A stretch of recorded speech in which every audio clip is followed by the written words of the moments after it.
Hi, I'm Kristin Omdahl and welcome back to my studio. In this video, I want to show you some tips and tricks for getting started making one of the projects from my brand new book, 24 Crochet Hats, Interesting Techniques and Inclusive Sizing for Men, Women, Children, and Babies. Let's get started. This is the Milo Textured Motif Hat. This is a modular motif that is worked in rows with a lot of texture created by a few simple stitches.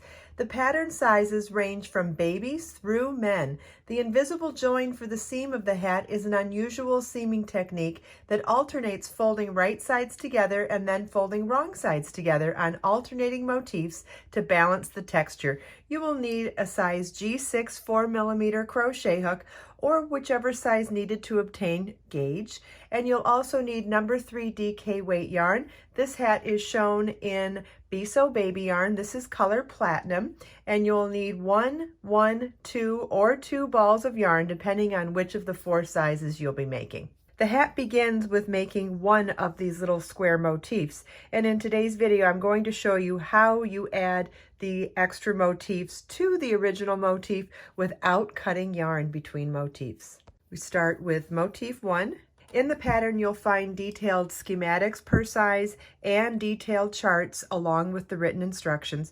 You want to tie your yarn to your crochet hook. Motif 1 begins with working 21 foundation single crochets. A foundation single crochet starts with a chain 2 that counts as your first stitch. Then you're going to insert your crochet hook into the second chain from your hook, counting back 2, not including the loop on your hook. That's your working loop. We'll count back 1, 2. Insert your crochet hook into that chain, yarn over, pull up a loop, yarn over, pull through 1 loop on your hook, yarn over, pull through 2 loops on your hook. That is a foundation single crochet. I do want to point out that it was that yarn over, pull through 1 loop on your hook before the yarn over, pull through 2 loops on your hook that created this vertical bar right here. And that's where we're going to work our next stitch. So it's insert your hook into that vertical bar, yarn over, pull up a loop, yarn over, pull through 1, that's creating the vertical bar, yarn over, pull through 2. So remember when I stopped and said that's creating the vertical bar? That's what you want to be mindful of so that you can remember that that's where you insert your hook for the very next stitch. So we'll do it one more time. You want to continue until you have 21 foundation single crochets, keeping in mind that that first chain 2 counted as your first stitch. This is what your work should look like at the end of row 1 of motif 1. Row 2 begins with a chain 1, and we're going to work single crochet through the back loop only in each of the next 9 stitches. So you might be wondering which is the first stitch, and if you're a beginner, this is a very common question and something that is important to know. So when you chain 1 and you turn your work, and now I think that as a beginner you could be confused between working into, let me grab that pointer again, between working into the chain 1 you just made or the first stitch. And this is where beginners can sometimes get confused. This is the working loop on your yarn. There's the chain 1 we just made, and there's the first stitch. So now that we know where the first stitch is, you want to insert your hook into that first stitch, but through the back loop only. So these 2 loops are the top of the stitch. If we were working a normal single crochet, we'd work through both of them, but the instructions say work through the back loop only. So it's insert your hook, yarn over, pull up a loop, yarn over, pull through both loops on your hook. That's 1 single crochet through the back loop only. You want to do that in the first 9 stitches. Next, we're going to work a double decrease of single crochet 3 together through the back loop only. So we're going to insert our crochet hook into the next stitch back loop only, yarn over, pull up a loop, then do that same thing in each of the next 2 stitches. Insert your hook, yarn over, pull up a loop. So we inserted our hook and pulled up a loop in each of the next 3 stitches in the back loop only. We now have 4 loops on our hook, and yarn over, pull through all 4 loops on your hook. That's single crochet 3 together through the back loop only. Then you want to work 1 single crochet through the back loop only in each of the remaining 9 stitches in row 2. Row 3 begins with a chain 1, turn your work, 1 single crochet through the back loop only in each of the first 8 stitches. single crochet 3 together through the back loop only over the next 3 stitches, then single crochet through the back loop only in each of the 8 remaining stitches. For rows 4 through 11, you want to work in this established pattern of working 1 stitch through the back loop only in each of the stitches until you get to the 3 center stitches and do the double increase. This is what your work should look like at the end of motif 1, and notice that we worked in that established pattern, decreasing by 2 stitches on each row in the center until we actually reduce all the way down to 1 stitch.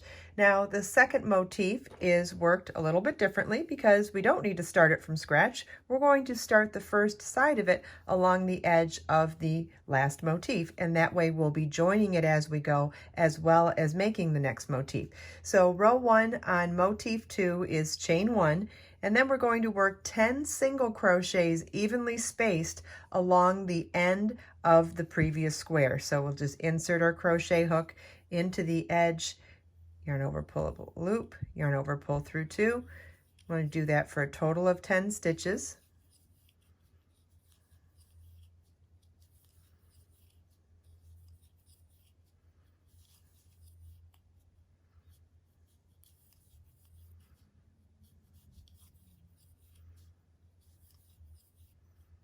And then for the rest of our row, we're going to work 11 foundation single crochets. When we start foundation single crochet at the beginning of the row, we do that chain 2 to start the row.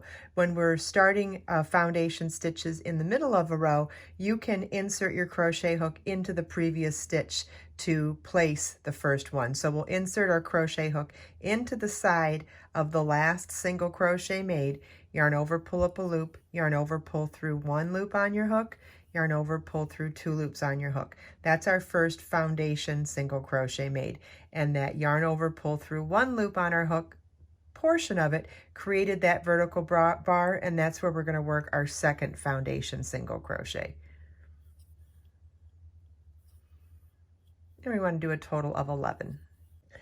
This is what your work should look like at the end of row 1 of motif 2, and you should have 21 stitches, which is great because now we can repeat rows 2 through 11 of the first motif for the second motif.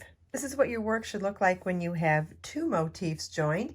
You'll want to repeat motif 2 until you have a total of 6, 7, 8, or 9 motifs in this first strip. And the number of motifs depends on whichever size of the pattern you're making.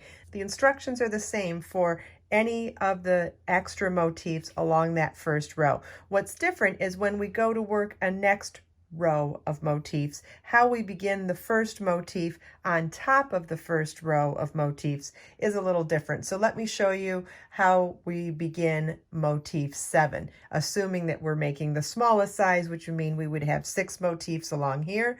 Then we would be starting motif 7 on the second row. When you get the pattern, this will make so much more sense because I've numbered all of the tiles or motifs on all of the schematics for each of the sizes, so you'll see exactly what I mean then.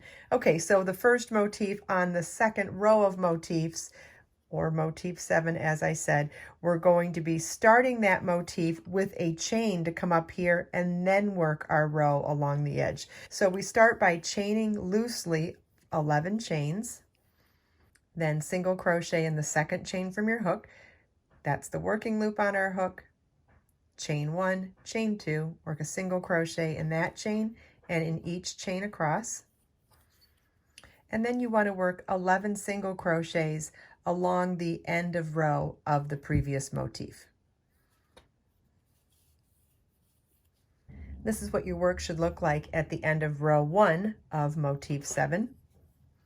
And that would be motif 7, 8, 9, or 10, depending on whichever size of the hat you're making. And so now that we have 21 stitches, we can now repeat rows 2 through 11 of the very first motif. Okay, we have now completed the first motif on the second row of motifs, and you'll notice that we've still only done a one-sided join, which means the last construction style that I need to show you for these motifs is how to do a two-sided join. And it's pretty simple. What we'll be doing is combining working along the edge of this motif with working along the edge of this motif and evenly spacing 21 stitches along here. So we'll do 10 stitches along this side, 1 in the center here, and 10 stitches along this side, and then we'll end up repeating rows 2 through 11 of all, just like all the other motifs. So we'll chain 1 and then working evenly across the end of rows.